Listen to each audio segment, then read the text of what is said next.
Ready?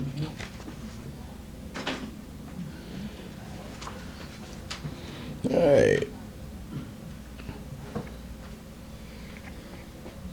Get mine going here. There we go.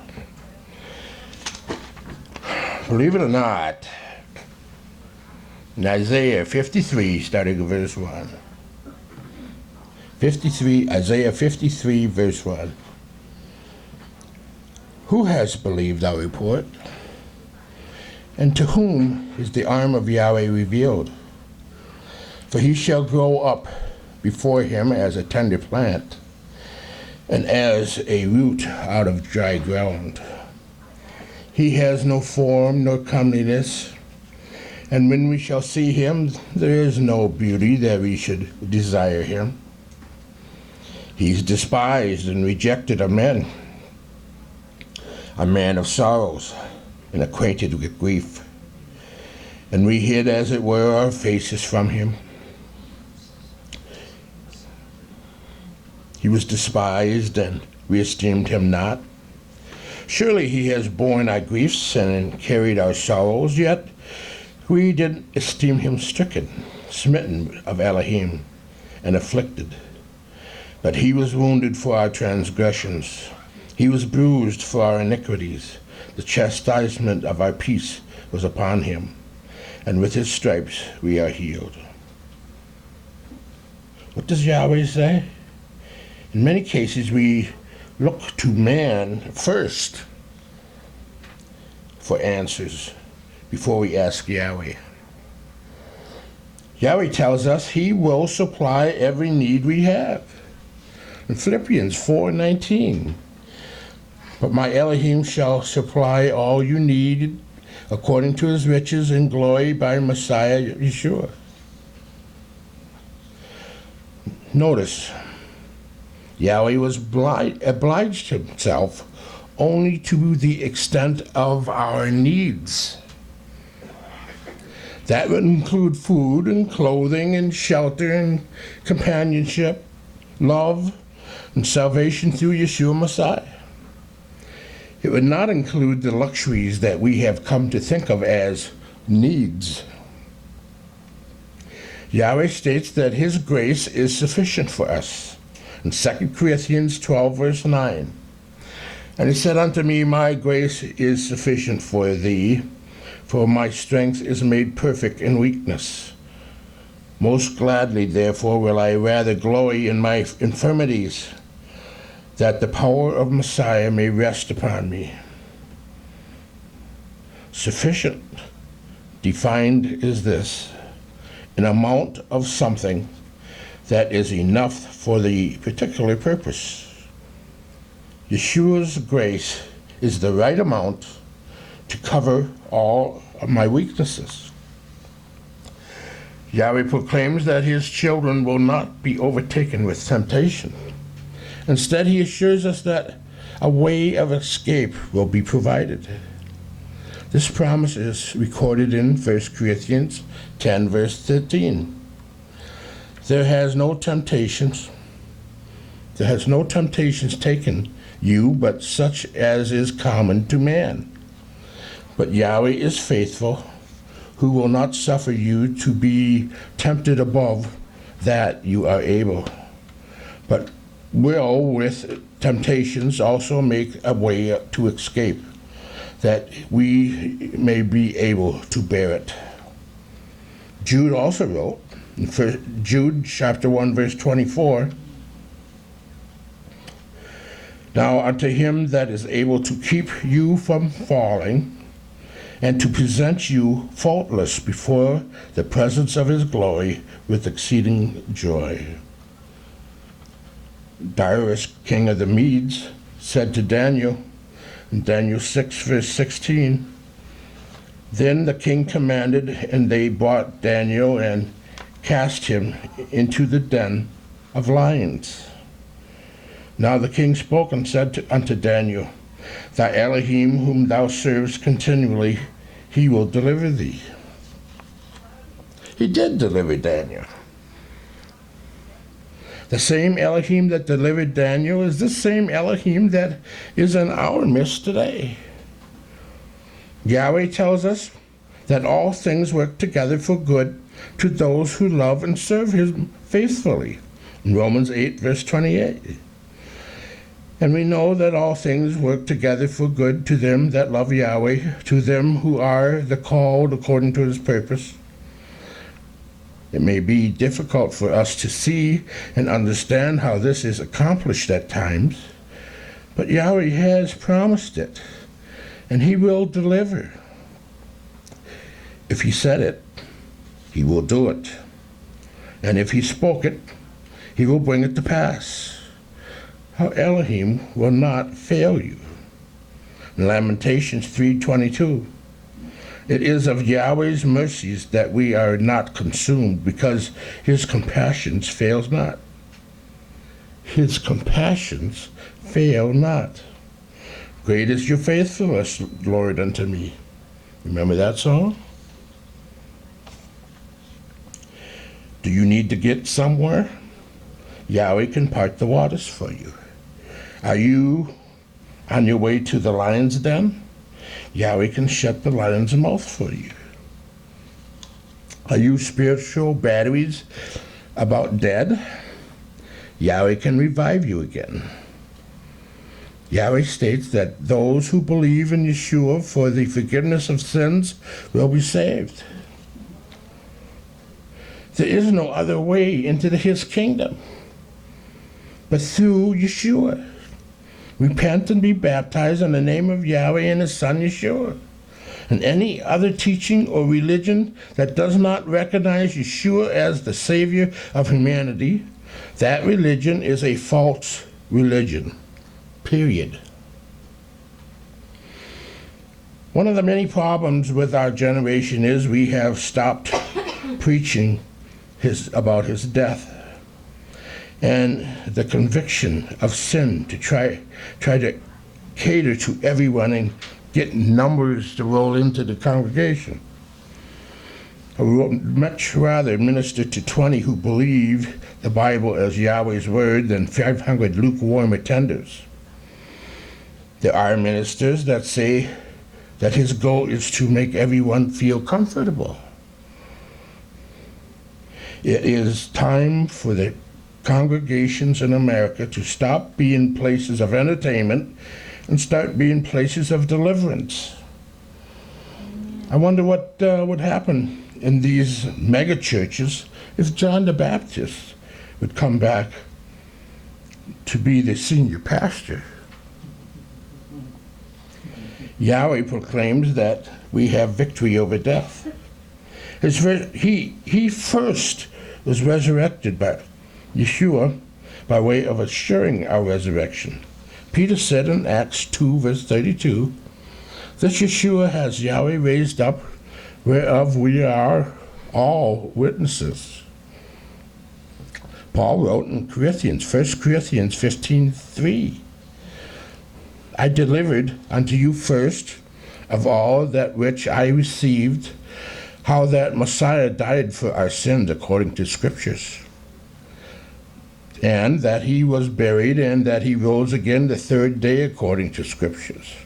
Later on he adds in 1 Corinthians 15:57, "But thanks be to Elohim, which gives us the victory through our Master Yeshua Messiah." When he can view death the way Messiah sees death, death is a victorious event. Death is the promotion process to our eternal state. Every day that goes by, my hunger for the kingdom grows stronger. I don't want the way the world is running today. Had you seen the arm of Yahweh? Jeremiah 32:17. "Ah, Master Yahweh, behold, thou hast made the heavens and the earth by thy great power and stretched out arm, and there is nothing too hard for thee." We need to begin to start speaking with our mouth that there is nothing too hard for Yahweh. Has the arm of Yahweh been revealed to you? If it has, never allow the enemy to silence your testimony of Yahweh's faithfulness. Isaiah 59, verse 1, Behold, Yahweh's hand is not shortened, that it cannot save, neither his ear heavy, that it cannot hear. There are no shortages with Yahweh. Another promise that Yeshua gives us is that his ear is always open to my cry. A powerful scripture about how Yahweh values our prayer is found in Revelation chapter 8, verse 3. And another angel came and stood at the altar, having a golden censer, and there was given unto him much incense, that he should offer it with the prayers of all saints upon the golden altar, which was before the throne.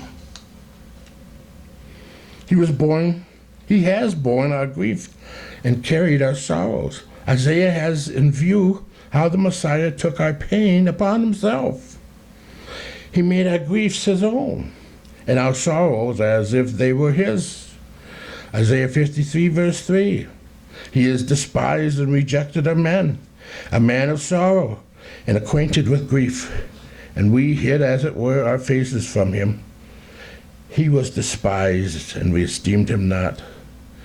The image is that he loaded them up and carried them on his back, so we wouldn't have to. How many people carry around pain and grief and sorrow that Yeshua really carried for them? He took them from us, but for it to do us any good, we must release them to Yeshua Messiah. Everything that we may ever need in life was covered with Messiah's anointment. By his stripes, we are healed. I am told there are 39 major categories in the medical profession that claim every single disease known to man around the entire world, from the common cold all the way to HIV. So you can see Yeshua took a stripe for whatever has been or will be wrong with you. And by his stripes, you are healed. In John chapter 9, verse 1. And as Yeshua passed by, he saw a man which was blind from his birth. And his disciples asked him, saying, Master, who did sin, this man or his parents, that he was born blind? And Yeshua answered, Neither has this man sinned nor his parents, but that the works of Yahweh should be made manifest in him. I must work the works of him that sent me, while it is day. The night comes when no man can work. As long as I am in the world, I am the light of the world. When he had thus spoken, he spat on the ground and made clay of the spittle, and he anointed the eyes of the blind man with the clay. And he said unto him, Go, wash in the pool of Siloam, which is by interpretation, sent. He went his way, therefore, and washed, and came seeing. The neighbors, therefore, and came see the neighbors, therefore, and they which were before had seen him that he was blind, said, Is this he that sat and begged? Some said, This is he. Others said, He's like him. But the blind man said, I am he. Therefore said they unto him, How were thy eyes opened? And he answered and said, A man that is called Yeshua made clay and anointed my eyes, and said unto me, Go to the pool of Siloam and wash. And I went and washed, and I received sight. There's something in all of us that would like to have the ability and the opportunity to make a difference in someone else's life. Reality shows like Three Wishes and Extreme Makeover Home Edition bring out the best in people. And in a human kind of way, they perform miracles. These miracles are not true miracles, but they're amazing and wonderful occurrences. A true miracle is a marvelous event manifesting a supernatural act of Yahweh. I love the fact that I'm a member of a congregation that believes in miracles. We believe that Yahweh's supernatural power is still available for people in need. Most of us would like miracles to take place in our lives, but if you're like me, you don't want to be in a place to need a miracle. Nobody wants to be in need. We don't want to have to go through a situation where answers are not known and solutions are not evident. But there will come a time where you will find yourself in a place of need. The question at that point will be, where do you turn for help? How do you find the answers that you need? I want to talk to you about a miracle worker named Yeshua, the Son of Yahweh. His story is told in the New Testament section of the Bible. The first 4 books, Matthew, Mark, Luke, and John, are called the Gospels, and they describe his life and his work. Matthew 21, verse 22. In all things whatsoever you shall ask in prayer, believing, you shall receive. If you believe, you will receive whatever you ask for in prayer. It's my goal to help you to come to that place where you can honestly say, I believe. Some of you are like the man whose son was hurting. And Yeshua said to him, if thou can believe, all things are possible to him that believes. And straightway the father of the child cried out, he says with tears, Master, I believe. Help my unbelief. Anything is possible if a person believes.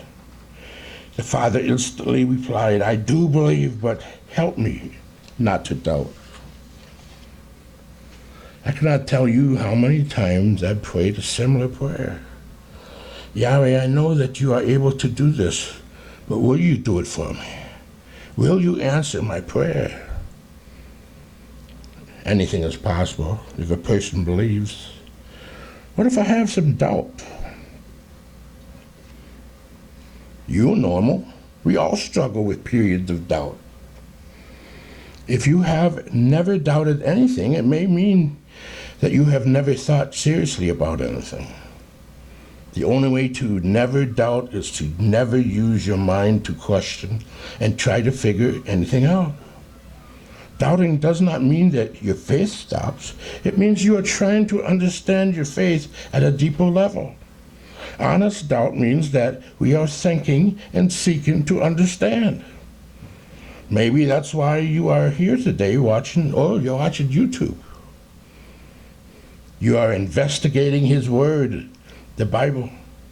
You have your doubts, but those doubts are making you want to know more about Yahweh and experience Him in new ways. I want to focus on the story in the book of John, chapter 9, that I read to you. This story is somewhat perplexing. It's a story about a man who was born blind. Yeshua and his disciples ran into him one day in Jerusalem, and immediately his disciple asked, Master, who sinned? Did this man sin or his parents? John chapter 9, verse 1.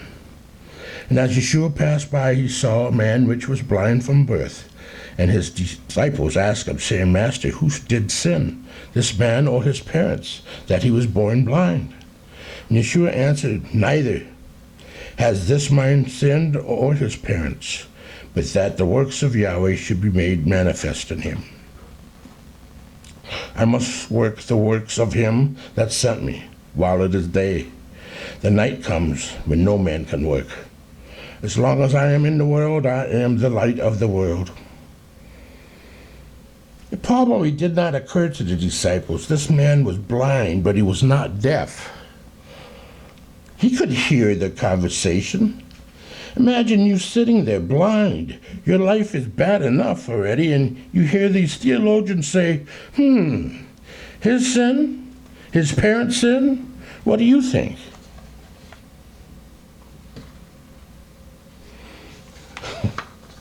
Have you ever felt like people were looking at you and saying, how did he get into this mess? What did he do? Is it his fault or someone else's fault? Yeshua responded by saying that this happened not because of his sin or his parents' sin, but this has happened so that Yahweh can be glorified. Now, I know that sounds deeply spiritual, but if you are that man, that doesn't sound all that exciting. It's like the blind man was saying, I am blind so Yahweh can be glorified. Good for him. I am glad I could help out. I've made my contribution to the glory of Yahweh, but I want to see. Now, I know that sounds a little sacrilegious, but if you were blind your entire life and were confused about Yahweh, that thought would probably run through your mind. Then Yeshua goes into a teaching moment with his disciples, and he says, we are all chasing daylight. We live in the world, and we have to work in the world while it is light. We have to do those things that Yahweh has given us to do while we are here in this world. Night is coming when no one will work. Then it gets more confusion. Yeshua pauses, and he's going to heal the guy. Now, there are places in the Bible where Yeshua heals people by touching them. In some places, he just speaks to them and says, be healed. This time is different. Yeshua does something out of the ordinary.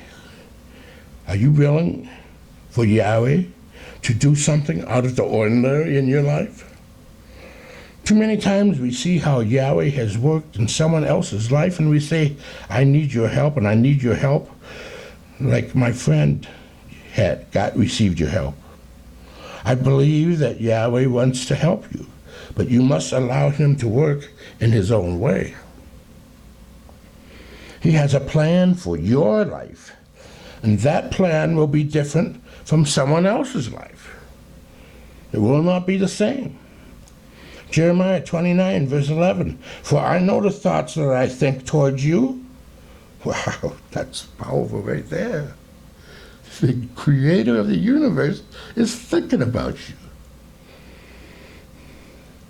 Thoughts of peace and not evil, to give you an expected end.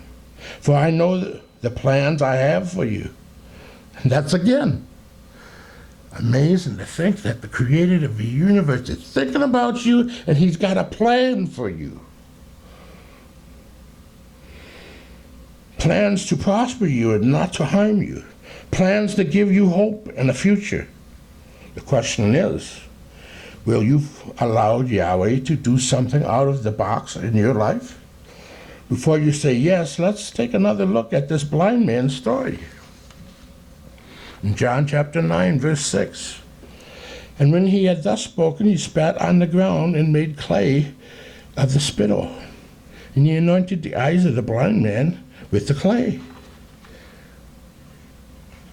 How much spit does it take to make mud? That's a lot of spit. I know what you're thinking when you read today's passage. That's Yeshua spit. Spit is spit. The spit was from Elohim's human son. Yahweh did not spit outside of time and space. So Yeshua spit and made some mud, and then he goes towards the blind man, and can you imagine what the crowd was thinking? They were thinking, stop him, someone. John 9, verse 6. Having said this, he spit on the ground, made some mud with the saliva, and put it on the man's eyes. Yeshua takes the mud and places it on the guy's face. I know that when you read the Bible, and I read the Bible, we tend to read it like we were Yeshua, or at least one of the disciples. But imagine if you were the blind man. You hear people saying, why is he doing this mess? Is it his fault or his parents? Then Yeshua takes the spit and the dirt and makes mud and puts it on your face. After Yeshua put the mud on his face, he says to the guy in John chapter 9, verse 7, go. He told him, wash in the pool of Siloam. Now, the Shalom means sent. John 9, verse 7, and he said unto him, go wash in the pool of Siloam, which is by interpretation, sent. He went his way, therefore, and washed and came seeing. I may not be a great theologian here, but think about it. He's blind. How is he supposed to get to the pool of Siloam? Even if he were not blind, he would have mud on his eyes and he would not be able to see. Yeshua does not even offer him any help. Do you ever feel that way? Have you ever felt like Yeshua called you to do something and then did not offer you any help? There are moments in my life where I feel like I am the blind guy and people are talking about me, saying, what caused me to be in this mess? Is it his fault or his parents? Why is he so messed up? Why is his life like this? Then you hear that it has all happened to glorify Yahweh. It's not very encouraging. Then you find yourself in a place where you feel like you got mud on your face. Have you ever been there? You're trying to lead, you're trying to be effective, you're trying to rally people together. You're trying to build confidence and call people to an extraordinary life, and you just got spit and dirt kicked in your face. Then Yeshua said to the blind man, go to the pool of Siloam. It seems to me that at least Yeshua could have taken him there, or at least told one of his disciples to take him there. Yeshua said, go, and does not offer any help. Now here's the point of today's talk. Notice John mentions that the word shalom means sent. What Yeshua is doing here is unwrapping a teaching for all of us. We all must go to that place where we are sent to by Yahweh. We need to go to that place of obedience. We may be blind, with mud caked on our face, stumbling through the streets, uncertain, confused, and terrified, but we have to go. There are some things that Yahweh does for us, and there are some things that Yahweh leaves for us to do. If this blind man wanted to see, he had to get to the pool of Shalom. But Yahweh was not going to help him get there. Have you ever been there? I have. Some of you have been called by Yahweh to do certain things, but it seems as though you have been left on the road to fend for yourself. Some of you feel as though you are moving through life with Yahweh's spit and mud covering your face. But it doesn't make sense to you or the people around you. But deep down inside, you have been commanded to go to the place called sent. All of us have mud on our faces, and we are called to go to that place called sent. It's a place of obedience. It's a place of direction. Some of you might be spiritually blind. You are wandering around trying to find direction. Your eyes will not be opened until you are willing to go to the place of obedience. You have lived in disobedience long enough. In Proverbs 14:12, there is a way which seems right unto a man, but the end thereof are the ways of death. Many people try to justify their lifestyles.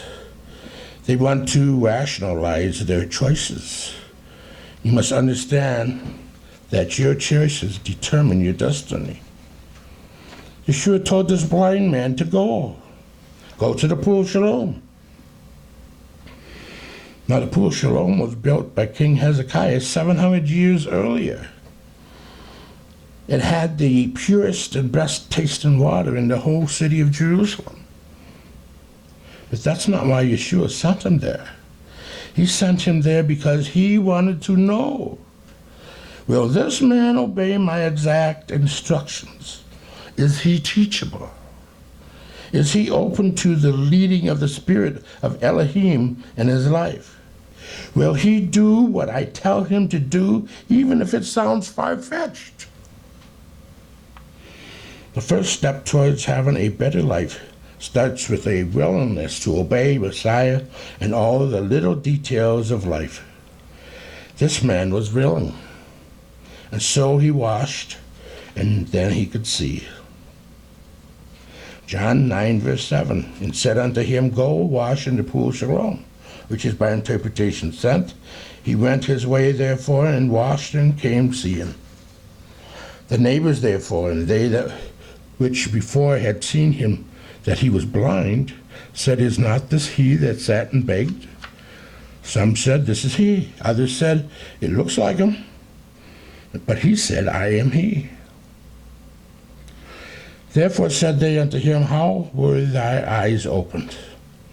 He answered and said, A man that is called Yeshua made clay, anointed my eyes, and said unto me, Go to the pool Shalom, wash. And I went and washed, and I received sight. Many of you are here today, and you want Yahweh to move in your life. I believe in miracles. I believe that Elohim is of miracles is here today. A blind man told his neighbors, so I went and washed, and then I could see. Are you willing to do what Yahweh tells you to do? If you are willing to step out in faith, surrender to his plan, then you will see his work accomplished in your life. There is an interesting ending to the story. The blind man had never seen Yeshua. And since Yeshua did not go to the pool with him, he did not know what he looked like. Yeshua found him just after the religious interrogated him for being healed. In John 9:35, Yeshua heard that they had cast him out for being healed. How can you do that? He said to him, Dost thou believe on the Son of Yahweh? And he answered and said, Who is he, Master, that I might believe on him? And Yeshua said unto him, Thou hast both seen him, and it is he that talks with thee. And he said, Master, I believe. And he worshipped him. So, I've shared with you the story of Yeshua and his miracle working power. Do you believe? Yahweh bless.